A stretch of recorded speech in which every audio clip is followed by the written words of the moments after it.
Hello लोगोफोर खुलुमबाय नोंथांमोनखौ आंनि बे मोनसे गुबुन भिडिअआव। दिनैनि भिडिअआनो जाहैबाय जोङो दिनै न'आव थांनो रेडि जादों। बे न'आव थांनो रेडि जानायखौनो आं नोंथांमोननो न'आव थांबाय थानायखौनो आङो मोनसे भिडिअ शेयार खालामनो सानदों। लोगोफोर जायफोरनाखि आंनि भिडिअखौ नायनो मोजां मोनो अननानै नायलांबाय थादो। बिदिब्ला जोङो थामब्राम होननाय स्टेसनाव फैबाय।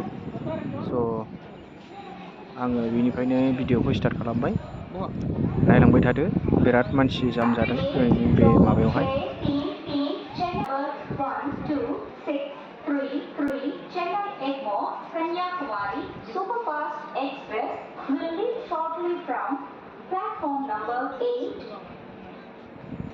बियो थामब्राम स्टेसन आरोना, चेन्नाइ तामिलनाडु।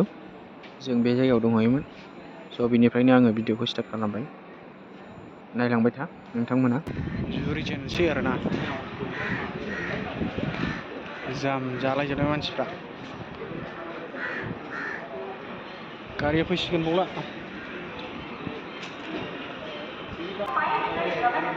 एनाउन्स होबाय जोंनि ट्रेनखौहाय।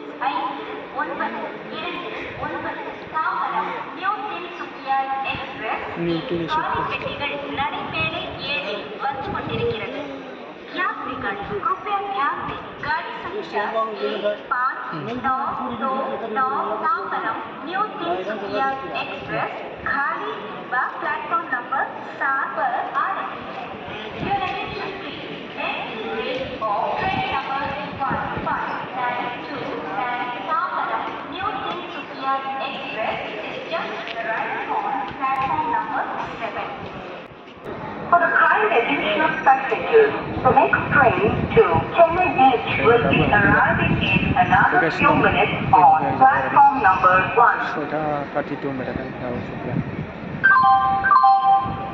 பயணிகளின் கனிவான கவனத்திற்கு சென்னை கடற்கரை வரை செல்லும். फाइनालि ट्रेना फैबाय। ट्रेनाव जों गाखोबाय। सीटआ गोजौआवसो। जों साथाम, मोननै सीट दङ। ओमफ्राय सीट मोनसेयाव सानै जिरायबाय आरो माखासेयाव कभार दोनबाय। गाखोबाय जोङो।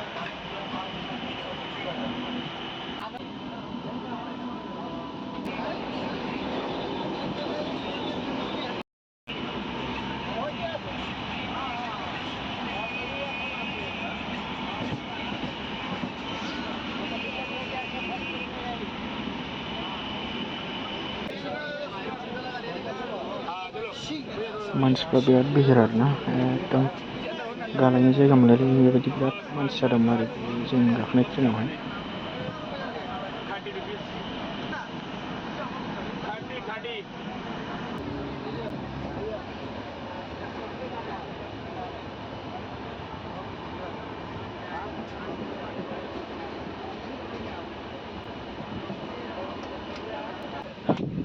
लागावबोबाय नै आसोलफ्रा, आखाइ खबग्राफ्रा। गिखायोलां, खाथियाव सहैबाथाय हरखायो आं फैसाखौ। 10 थाखाब्लाबो हरखाथारनांगौ, माबा माबि खालामो नङाबा।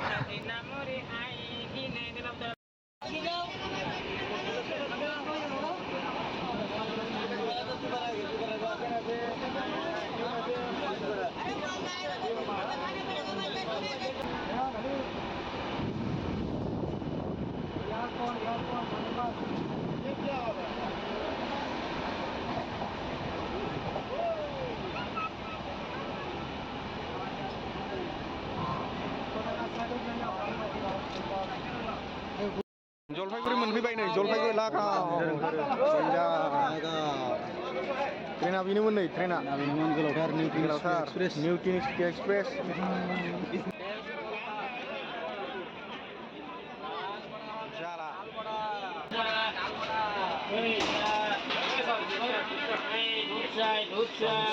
फैबाय आलिपुर।